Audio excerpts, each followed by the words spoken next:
In the know, non-stop Vikings talk. It's Purple Daily on Score North and ScoreNorth.com. This is Purple Daily, Daily Vikings Entertainment. We just want the Vikings to win a Super Bowl before we die. I have an announcement. The Minnesota Vikings are on the clock. Oh! Get the flag! There's the flag! There's the flag outdoors! Let's go!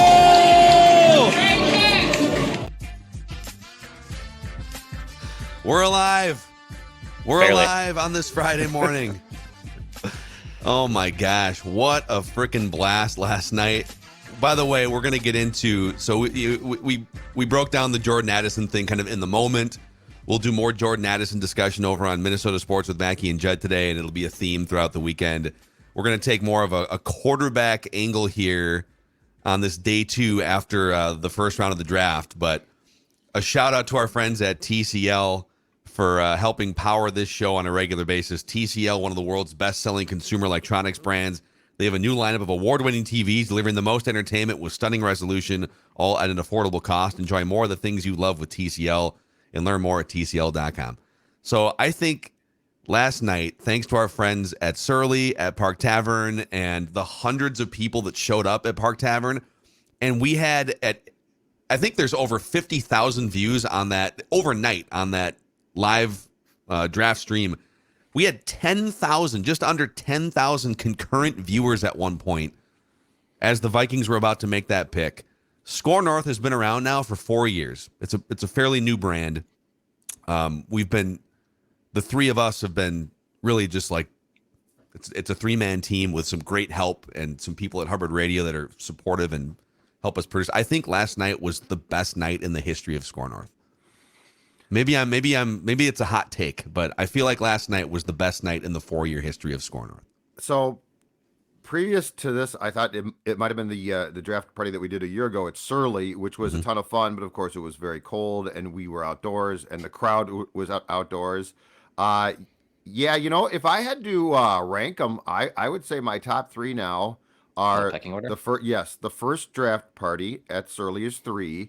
The second one would be our Viking Vet Line episode that we did live from the Mall of America, where people were literally hanging from the second deck, which was awesome.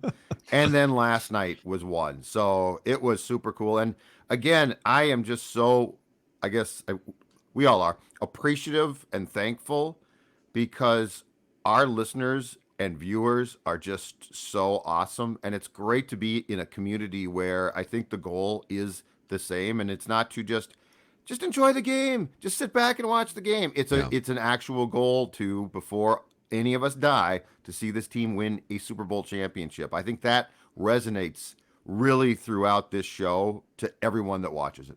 Yeah, I thought it was awesome, man. I mean, so many people. The place was packed. I mean, I've been to Park Tavern hundreds of times for non-related Purple Daily events, and I've never seen it that packed before. Appreciate everyone also giving a line for my 3 bathroom breaks because I have the worst bladder of the 3, even though I'm the youngest of the 3 on the show. When I gotta go, I gotta go. Phil won.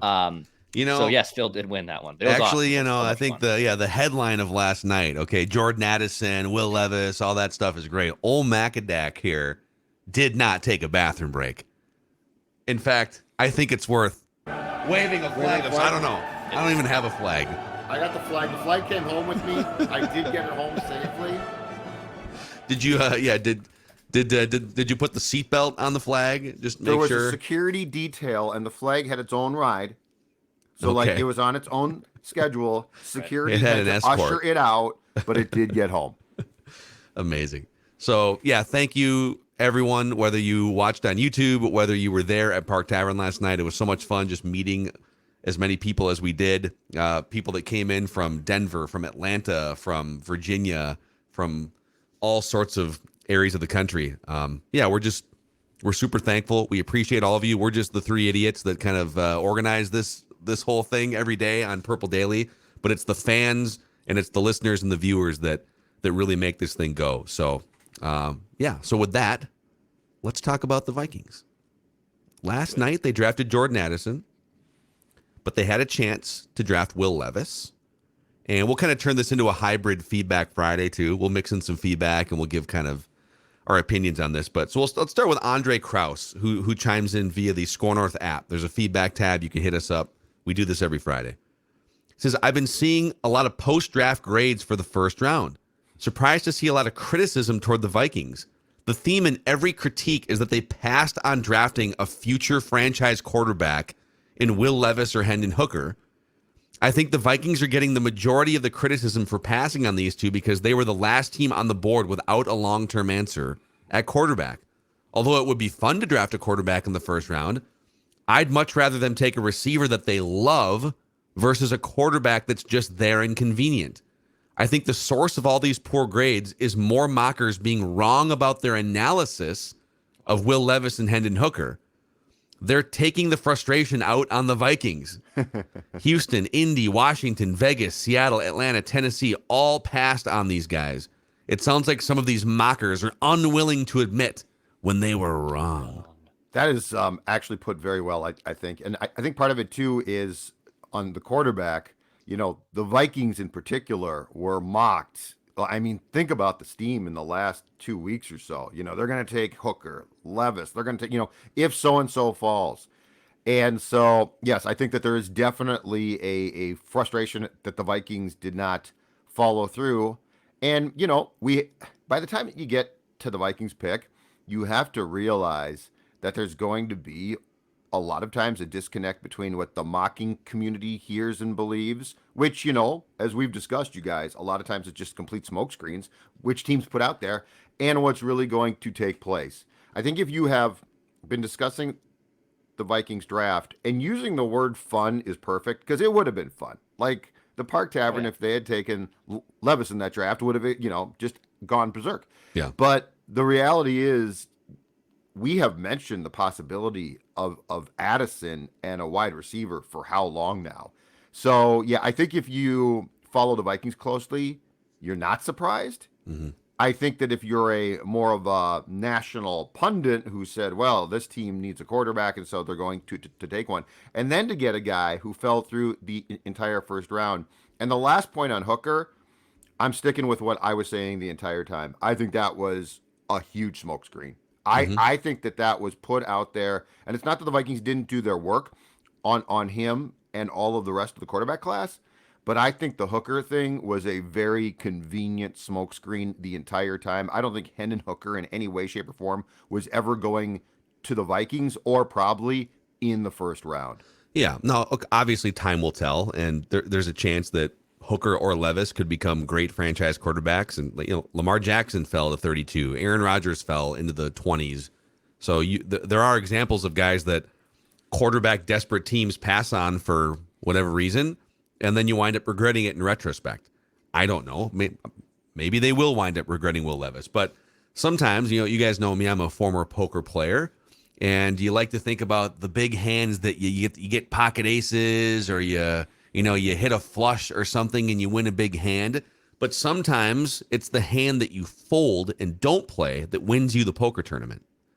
And I wonder if that's what happened with the Vikings last night, where I'm not afraid of whiffing on a first-round quarterback. I think people overreact to, like, Christian Ponder, it's our post-traumatic Christian Ponder PTSD, right? So I do believe that whiffing on a quarterback doesn't have to set your franchise back. But it's not ideal. You'd rather not whiff on a quarterback. And maybe the Vikings avoided whiffing on a first-round bust quarterback last night. Maybe they looked at their cards, said, that's a pretty good hand, but I don't know. I feel like I think it's maybe time to live to fight another day when it comes to quarterback. Maybe by folding the Will Levis hand, they actually did the right thing and set themselves up wherever it may be. Maybe it's next year, and we can talk about some of this. Maybe it's a Trey Lance trade, but by folding on Will Levis, maybe that's the right thing for the franchise. I also have to believe, too, so yes, Kwesi's in charge of the draft, and I totally get that. But, I have to believe that with O'Connell playing a huge role, that he clearly saw something he didn't like enough. Like that's the thing is, until O'Connell proves that he's a quarterback buffoon, and it does not look that way in any way so far, right? my God, he milked 13 wins from Kirk and turned him into, at least in the regular season, a different quarterback. He deserves a ton of credit for that, and I think he deserves, at this point in time, the benefit of the doubt. So if Kevin O'Connell told Crazy, yeah, you know what, those two guys aren't it, I'm a lot more inclined to say, okay, I'll accept that, than the old days where Zim's like, quarterbacks, I hate them, and Spielman's like, I really don't know how to draft one. Like, that's the thing about the post-traumatic stress syndrome of Vikings QBs sort of has to be, I think in fairness, put on pause here. Like, if these guys prove that they can't draft one, okay, we got a problem again. Mm-hmm. But Kevin O'Connell's brought in here, I'll say it for the 1,000th time, largely to find this position. So he passed. Mm-hmm. Like, he's the one that said, thanks, no thanks. That's important. Yeah.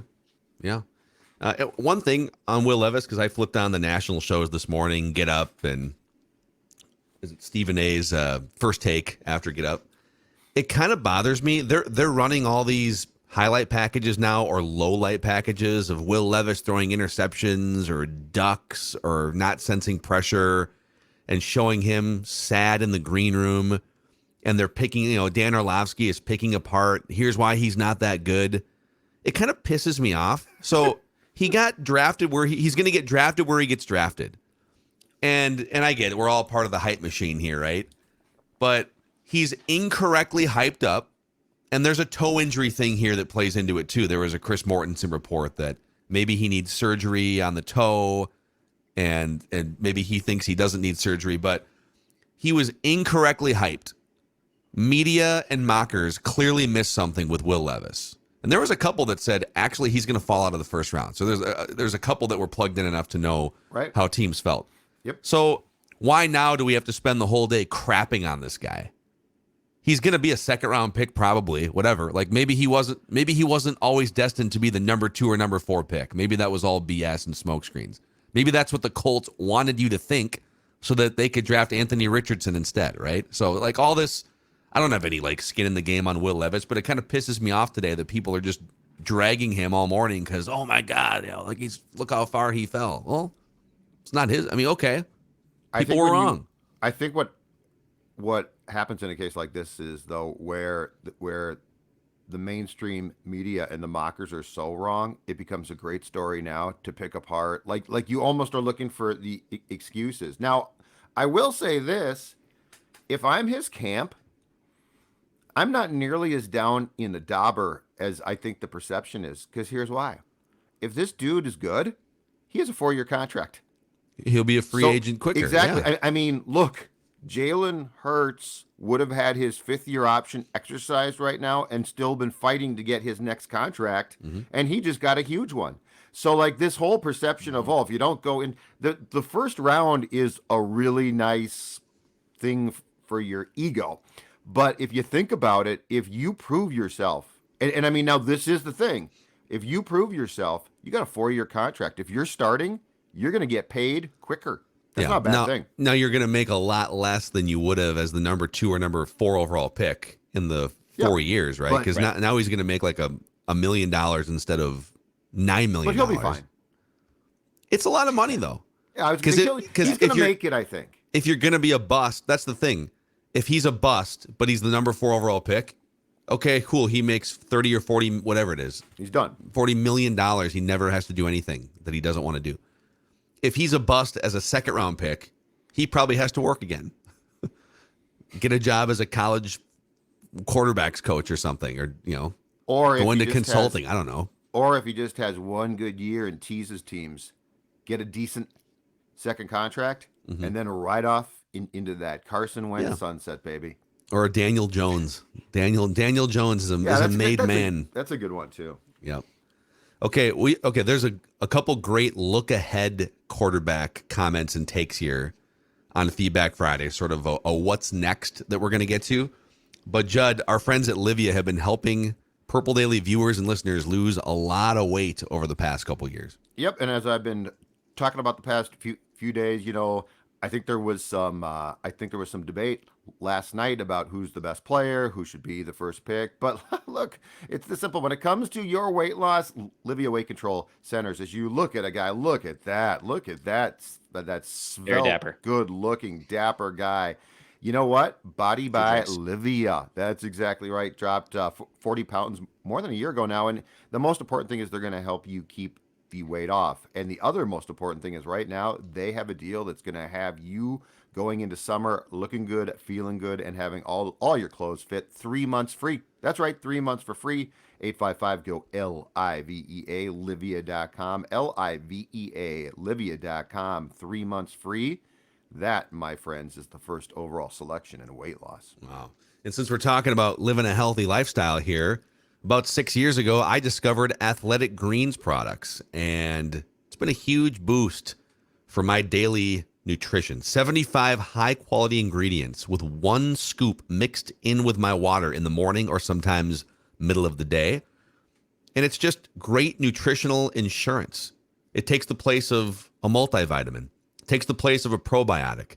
For me personally, brain fog lifted, energy levels heightened, helps with my gut health. It's just a great supplement to help elevate you during the day. If a comprehensive solution is what you need from your supplement routine, then Athletic Greens is giving you a free 1-year supply of vitamin D and 5 free travel packs with your first purchase. AG1 from Athletic Greens. AG1 from Athletic Greens. So go to athleticgreens.com/purple daily for the special. That's athleticgreens.com/purple daily. All right, boys. Morgan Haas chimes in and says, screw Will Levis. Trade Kirk on day 2 of the draft for San Francisco's third. Whoa. They actually have 3 thirds. And Trey Lance. Try Trey for a year and be ready to draft a quarterback in the first round of 2024 if Trey doesn't have it. And then David Vessel chimes in. I am confident a post-June 1st trade with the 49ers for Cousins Lance is going to happen. If Lance hits, we got a 10-year starter for cheap. If he sucks or gets hurt, the Vikings are in line for an elite quarterback in 2024. I think Dalvin Cook is gone too for 2024 picks. Et cetera here. So just to kind of frame this, what do you think the Vikings passing on the first round of quarterbacks opens the door for a Trey Lance situation? Well, first of all, that is completely reckless. And we here at Score North, I can't say this strongly enough. Support that type of thinking. Support that. I love those 2 questions. I will say there was one. If I heard what you read correctly on the second one, Phil, I think there's a flaw there. He won't be 10 years for cheap. His contract's actually accelerating right now. He's 3 years in to his he's a 2020 draft, right? Yeah. He has 3 more years of team control. Okay, so that's but the 5th year option would be a little bit expensive. And that's what then you do an extension like Jalen Hurts. You could probably get 4 years of cheap. Right. But I'm saying it's not 10 years of cheap. Like he will, if he is the guy, he will break the bank at some point, which is inevitable. And you sort of want that in some ways. So I'm not even saying it's a bad thing. I think we can't put this past this team. Like, would I put, if I was to set the odds, would I put them super high on a Cousins Lance draft picks trade? I probably wouldn't. But we've talked about this for months. It makes perfect sense. Now, a lot of things would have to come together. Kirk Cousins would have to be able to work out an extension pre-trade with San Francisco. Kirk Cousins, because his no-trade clause kicked in March, would have to approve it. So, there are certainly things that could be sticking points. But it's worth the discussion of why the Vikings passed on one. Unless they flat out looked at Levis and Hooker and are like, no, they're not that good. We just don't want them. But if they looked at them and said, you know what, they got talent. We like them, but we also have an ace up our sleeve. Yeah, it's worth a discussion. Well, one thing to consider. So Kirk was on this Bleacher Report live stream last night. And was he on the whole time, do you know? Or was he just... I don't. I think he was on maybe because he made a comment about the Jordan Addison pick. He liked the Jordan Addison pick. He did. Mm-hmm. He should. So my question back would be, would Kirk... So Kirk controls whether a trade happens. Would Kirk be on a Bleacher Report live stream praising the Jordan Addison pick if 24 hours later he was going to approve a trade to the 49ers for a 2023 third in Trey Lance? That's why Yeah, I agree. That is not on the radar at all. I'm sure those teams did have conversations based on the reports that are out there, but those conversations happened around the combine. I don't think a San Francisco Kirk trade is imminent at all because that dude wouldn't have been on a live stream last night reacting to Jordan Addison, right? Yeah, no, I was thinking it would happen after the draft now. But I mean, yeah, I think it's a long shot. I fully expect Kirk Cousins now will be the starting quarterback in 2023. And if he does not have playoff success, and yes, I don't mean statistically, folks, I mean actually winning a playoff game and not checking down on 4th and 8, I think he's probably gone for nothing. Much to your chagrin, Phil. But like that's how I think it's going to play out. And as I mentioned last night too, we don't know, just remember this. It's very important. We don't know how Kwesi and probably more importantly, O'Connell operate. We're assuming that they're going to try to get their quarterback of the future soon. And I'm sure that they would like that. And ideally, it would come together in the 2024 draft. But it shouldn't absolutely shock you if there's a bridge here. Because I don't think these guys are going to panic and make a move for a young quarterback that they don't absolutely believe can be a 10-year fix. And you can't just mandate that. I mean, you can work with people and you can draft them mid-round. But to your point, Phil, that list is full of warts and few wins. So I just think we need to be prepared that this doesn't go as absolutely smoothly as we probably would like with O'Connell as the coach. But one thing that's really interesting, to go back to the Will Levis discussion, and I at no point was I ever pounding on the table for Will Levis. It would have been fun at the draft party last night. Right. But I understand the flaws. Smarter people than us have kind of documented he doesn't really sense pressure all that well. Most of his completions are in a specific sort of intermediate middle of the field area that there's some things that need to be ironed out there. So I totally get it. But at the end of the day, this guy was kind of being flirted with as like a top 5 pick, and those projections might have been wrong, but he fell into your lap at 23. At some point, the Vikings this year, and they passed on it this year or next year, are going to have to get lucky and have a quarterback fall to them, like maybe happened last night, or be aggressive and move up. Yep. So it's kind of, and there's definitely options. Like, I mean, hell, could they trade back into the second round and get Hendon Hooker or Will Levis tonight? Yes, they could. Could they just grab a Tanner McKee from Stanford or DTR from UCLA and, bring in a long shot in the 4th round like that to sit behind Kirk? Yes, but to me, that's not a real shot at a franchise quarterback. So they sort of, my point is, they sort of passed on their first of 2 years to be aggressive and move up for your franchise quarterback because they don't like Will Levis enough. Yeah, but my point is this: are there more doors to open than we're thinking of right now? I'll give you a perfect example of the fact that O'Connell might like a guy like this to give a chance to. Andrew Luck. Ryan Tannehill. Oh. Poorly coached, right? Dolphins?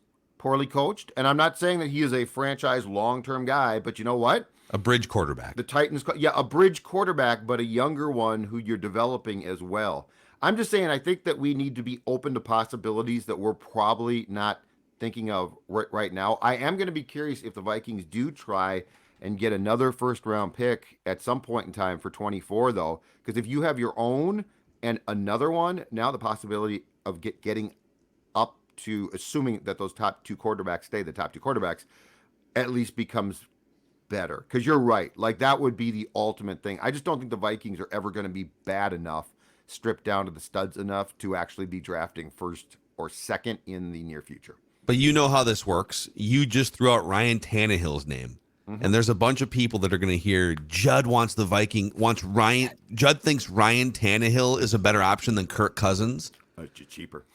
Or he was initially, not now. So to flesh out your logic on this, you're saying, okay, Kirk is gone. You don't need to get desperate. Don't do the ponder thing where you get, oh my God, we have to draft a quarterback right now. Right. If you can't get Kirk back on a reasonable deal that's cheap, quite frankly, and you probably won't. So Ryan Tannehill's a free agent after the year.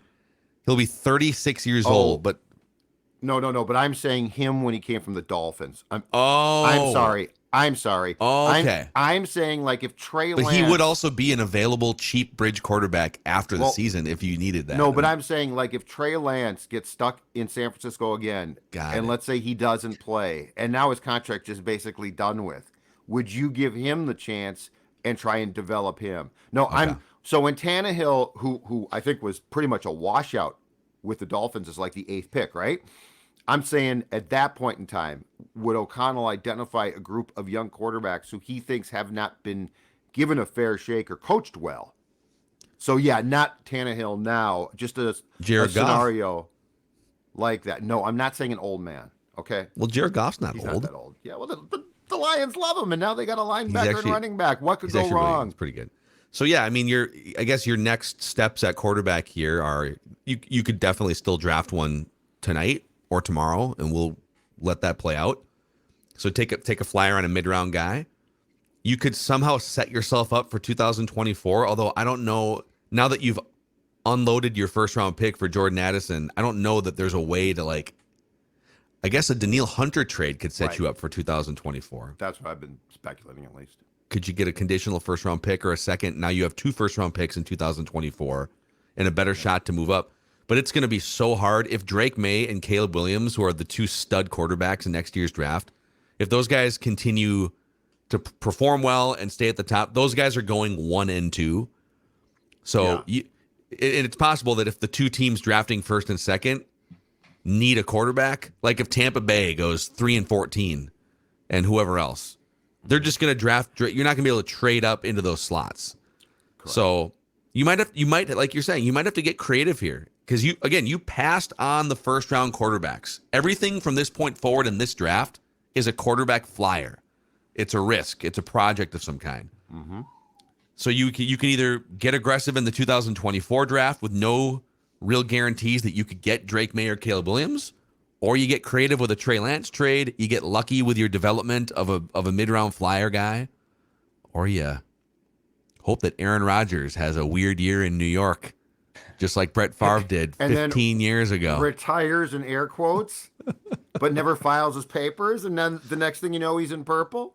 But you keep your options open for that, right? Right. All options, always. So what do you? I guess do you guys think they take a quarterback still in this draft? Dex, go ahead. They could, but I don't think it'll be, if they only make the 1 pick that they have on day 2. I doubt it's a QB.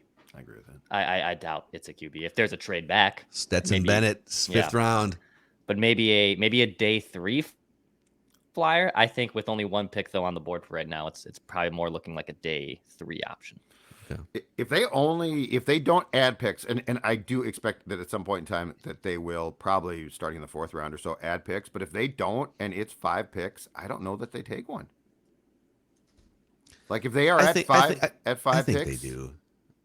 I don't know for sure. I don't think they're going to make 5 picks. I think they're going to make 6 or 7, and I think one of them is like the UCLA kid or Stetson Bennett or somebody. I should say this. Our guy, Scoop Master Darren Doogie Wolfson of Channel 5 Eyewitness News sent me a text that his sources informed him that the Chiefs and Saints both tried to trade up to 23, and the Chiefs definitely had interest in Addison. So like we went through that, right? With like, hey, would the Vikings bail back to 31? You could definitely add picks. But the Vikings had enough belief and like this kid that they said no. So that's an intriguing and nugget of information from Darren. To Thor's point last night, there's a pretty big drop off once you get past Addison. Quentin Johnston, Jackson Smith, and Jigba once, and then Zay Flowers. That there was 4 really good wide receivers, and then a bunch of guys that are on the next tier. So if you wanted one of those 4 guys, you trade back with Kansas City, you have to say, well, we're not going to get a really good ready-made wide receiver in this draft. Is it worth getting the extra 3rd round pick but not having the receiver? And they decided no. I'm sure they had those conversations. Right, and ultimately this also proves that cornerback and wide receiver weren't as close on the board as we thought. Because you could have bailed back to 31 and gotten Joey Porter Jr., who was a top 10 pick in some mocks. And you know, as Thor said at the draft party on several occasions last night, like, this kid is good. I take him.